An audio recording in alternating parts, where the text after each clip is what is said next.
Aggravate చేస్తానంటే చేసుకోమనండి. ఇంకోటి ఇప్పుడు మీరు మాట్లాడుతూ ఇంకోటి ఏంటి అడిగారండి, ఇవాళ మహానుభావుడు అంబేద్కర్ గారు మరణించిన ఒక పుణ్యదినం, ఒక భగవంతుడు నిష్క్రమణం జరిగింది జైభీములు ఆ సామాజిక వర్గం అందరికీ. ఇంకోటి ఉండవల్లి గారితో పోలుస్తూ ఈ స్టేట్మెంట్ ఏదైతే ఉందో హెన్స్ ఫోర్త్ ఇది ఇంకా అగ్రివేట్ అవ్వకుండా సంయమనం పాటిస్తూ అందరూ దాన్ని విత్డ్రా చేసుకుంటూ ఓ తెలంగాణ ప్రాంత మనోభావాలు గాయం చేయడానికి ఉండవల్లి ఆలోచించిన కోతి పనికి రాష్ట్రం విడిపోయింది. ఇక లేని మనోభావాలు గాయాలి ఏంది మాది పచ్చని నేల కాదంటే ఇవాళ హైయెస్ట్ క్రాప్ ప్రొడ్యూస్ చేస్తున్న రైస్ వెస్ట్ బెంగాల్ కూడా దాటి ఇవాళ తెలంగాణ సమాజంలో రైస్ పండిస్తున్న దానికి చరిత్ర నెంబర్ 1 చూపిస్తుంది ట్రాక్ రికార్డ్. ఇది తెలుసుకోండి. అంచేత ఏదైనా సరే విప్లవాత్మకమైన భావాలు భావజాలాలతోనూ మనోభావాలతోనూ గాయాలు చెలరేగితే నిప్పు కణికల్లాగా దహనం వహిస్తాయి. ఆ రావణ దహనాన్ని మనం నిర్వహించలేము.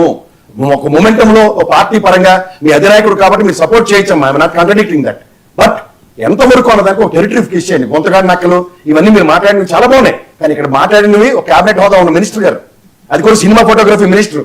మన దైత్యానికి ఇక్కడ తిరిగి పరిశ్రమ ఏమి ఆంధ్రప్రదేశ్కి తరలే బిక్కులాడుకుంటూ ఉన్నారు అందరూ. అంచేత సైమనాలు పాటించండి కొన్ని డిబేట్లలో. మీకు ఏదైనా వ్యక్తిగతంగా ప్రసాద్ గారు కొంత కింద అక్కలా ఉన్నాడు విశ్లేషణ చేసేస్తాడు అనండి. నాలాంటి స్థాయి చిన్నది కాబట్టి మేము తగ్గగలను, పర్ల మీరేట వల్ల పడతాం. కానీ ఇక్కడ స్థాయి కలిగిన మంత్రి గారు ఆయన అన్ని చూసుకుని కొంచెం మనం బ్యాలెన్స్ పాటిస్తే చాలా బాగుంటది. రెండోది మీరు ప్రాంతాల భావాలు వీటి మీద మనం ఈ రోజు కూడా చర్చనీయాంశం చేయకుండా దీన్ని ఎక్కడికి ఏమైనా ఆపుకుంటే చాలా బాగుంటుంది. అది నా విన్నపం. మీరు ఇంకో టాపిక్ తీసుకొచ్చారు, ఏది పరకామణి సేవ. పరకామణి సేవకు సంబంధించిన విషయంలో పరకామణికి కొత్త బిల్డింగ్ సర్వేలెన్స్ కెమెరాలతోనూ వాడిని పట్టుకున్నారు, దొరికాడు, వాడికి పోలీస్ శిక్ష, కోర్టు పరంగా వాడికి జైలు, ఈ డిబేట్లు కూడా అయ్యాయి. కానీ ఇప్పుడు జరుగుతున్న టెక్నాలజీ ప్రకారం నేనైతే ఆయన కరుణాకర్ రెడ్డి గారు సుబ్బారెడ్డి గారిని సిట్ అధికారులు విచారించడానికి పిలిచారు. మరి మాకు సింహాచలం దేవస్థానం కూడా అంతే పవిత్రమైంది. ఎందుకంటే దశావతారంలో స్వామివారిది ఒక అవతారం. ఆ సింహాచలంలో నరసింహస్వామి అవతారంలో దగ్గర 55,000 దొంగతనం జరిగింది ఆ హుండీలోంచి. సో దాని మీద కనీసం ఈ రోజు దాకా ఏ విధమైన ఎంక్వైరీ ఉన్నప్పుడు ఉదాహరణకి ఇదే టీటీడీ చైర్మన్ల హోదాలో ఉన్న మాజీలను పిలిచి ఎంక్వైరీ చేసినట్టు మాకు దేవస్థానంకి వరం గారు మీకు తెలుసు అశోక్ గజపతిరాజు గారు దానికి ట్రస్ట్ చైర్మన్ అండి. మరి ఆయన ఎంక్వైరీ ఎక్కడి నుంచి చేసిన ఉదంతాలు ఉన్నాయా అంటే రాజు సామాజిక వర్గానికి అయితే ఒక రూలు, రెడ్డి సామాజిక వర్గానికి అయితే ఒక రూల్ ఉందని ఈ కొత్త ప్రభుత్వం ఆ నిర్వచనాలు ఏమైనా మార్చిందా? ఇదే అహోబిలంలో దగ్గర 22,28,000 అది ఎస్టాబ్లిష్ అవుతుంది. స్టేషన్ బేలు ఒక ఎమ్మెల్యే గారి స్థాయిలో స్టేషన్ బేలు ఇచ్చి తీసుకెళ్లారు. దేవదేవుడు అంటే దశావతారంలో ఉన్న అన్ని మూర్తుల్ని మనం కొలిచే హిందూ సామాజిక వర్గంలో తిరుమల దేవస్థానానికి ఒక పవిత్రత ఉందన్నప్పుడు అహోబిలో నరసింహస్వామికి సింహాచలం కూడా అంతే పవిత్రతలు ఉన్నాయి. ఆ పవిత్రతని కాపాడడానికి ఈ దేవాదాయ శాఖ మంత్రి కానీ ఎంటైర్ ఈ రోజున్న కూటమి ప్రభుత్వం కానీ ప్రతిస్పందన ఎక్కడ ఉంది? ఇవి కదా మాట్లాడవలసిన అంశాలు. సో నేను అంటుంది ఏంటంటే ప్రతిదానికి ఒక యాడ్ స్టిక్ తీసుకుని కోల్సిందే ఇవాళ గౌరవ హైకోర్టు పర్వ్యూలో ఉన్నాయి. అది కూడా మనం డిబేటబుల్ టాపిక్స్ చేయడం ఎంతవరకు సముచితం? సిట్ అధికారులు ఒక సీల్డ్ కవర్లో ఇమ్మంది. సీల్డ్ కవర్లో ఇచ్చిన తర్వాత వాళ్ళు ఇచ్చిన పర్యవసానాల్లో ఈ రామకృష్ణ అన్నోడికి నిన్న తెలుసో తెలీదు సార్, నేను హైకోర్టును రామకృష్ణ గారు వెళ్తే నోరు మూసుకుని బయటకు వెళ్ళమని చెప్పింది. ఏంటి? ఈ ఎంక్వైరీ ప్రొసీడింగ్స్ నాకు కావాలి, తర్వాత నా మీద ఈ అభియోగాలు మోపినప్పుడు నేను ఆస్తి చేసిన రిజిస్టర్ డీటెయిల్స్ కావాలి, ఇవన్నీ అడిగితే that is none of your business. ఈ కేసులో తేలిదాకా నువ్వు అసలు దీంట్లో ఇన్క్లూడ్ అవ్వడం కానీ లేని దాని దగ్గర గౌరవ న్యాయస్థానం ఆ విధంగా పనిచేస్తున్నప్పుడు మనందరూ ఎవరండి, మన స్థాయి ఏంటి మాట్లాడడానికి? ఇది గమనించండి ప్రజలు. మోర్ ఓవర్ ఇవాళ మీరు చెప్తున్న ప్రతి అంశంలోనూ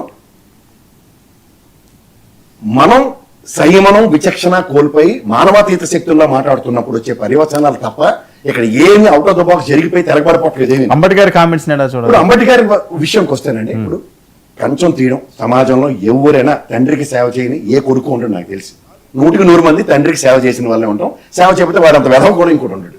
అందులో లోకేష్ గారు పందెం తీసిన విషయంలో ఒక కాంట్రడిక్షన్ ఎలా వస్తుందంటేనండి, రాజకీయ పరంగా ఉన్న నాయకులు ప్రతిదీ భూతత్వంలో పెట్టే చూస్తారు. ఇప్పుడు ఆ విషయంలో గతంలో రామారావు గారికి జరిగినప్పుడు ఏం జరిగిందో అందరికీ తెలుసు.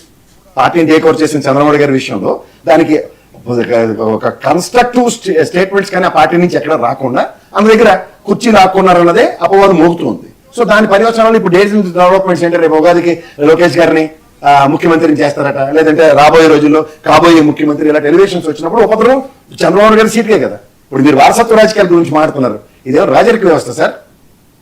రాజరిక వ్యవస్థ అంటే మీరు చెప్పినవన్నీ చెల్లుబాటు అవుతాయి. ఇది ప్రజాస్వామ్యం.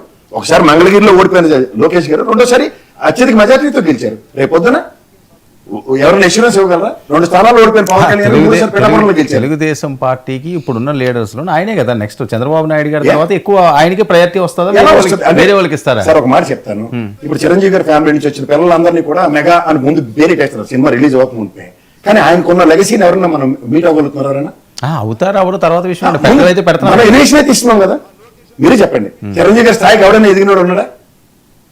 మీకు అంతాకే రామ్ చరణ్ గారు కూడా ఈ హాస్ ప్రూవెన్ ఇస్ లెవెల్. ఏది ఒక ఇండిపెండెంట్ గా ఆయన ఇమిటేట్ చేస్తూ కాదు, ఆయన స్వయం ప్రతిపత్తి ఆయన ప్రూవ్ చేసుకుంటూ వచ్చాడు. అల్లు అర్జున్ ఆయన స్వయం ప్రతిపత్తి ఆయన ప్రూవ్ చేసుకుంటూ వచ్చాడు.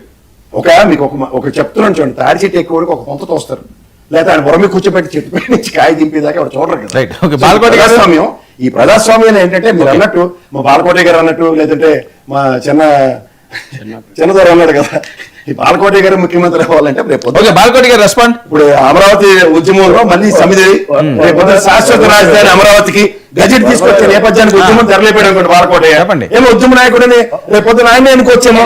చెప్పండి బాలకోటి గారు. వర్మ గారు చాలా కాలం తర్వాత వర్మ గారి ఆధ్వర్యంలో డబుల్ లైన్ డిబేట్ చాలా ప్రశాంతంగా చాలా చక్కగా ఫస్ట్ రౌండ్ ఎప్పుడు అలాగే జరుగుతుంది, రెండో రౌండ్ ఉంటుంది. పోతే చిన్నపరెడ్డి గారు చాలా పెద్ద మనసు చేసుకొని నాకు ఇష్టమే. ఇచ్చిన అవి శుభాకాంక్షలు కావచ్చు, కితాబులు కావచ్చు, మిమ్మల్ని ఇలాగ ఆపడానికి ధన్యవాదాలు. ఇష్టమే. కాకపోతే వర్మ గారు ముందు అమరావతికి శాశ్వత గజెట్ తీసుకురాలి. బాధ్యత అనేది ఒక్క రకంగానే ఉంటుంది. పెద్ద బాధ్యత చిన్న బాధ్యత ఏం కాదు. నేను నా రాష్ట్ర ముఖ్యమంత్రి చంద్రబాబు నాయుడు గారు ఈ అమరావతి ఉద్యమం ద్వారా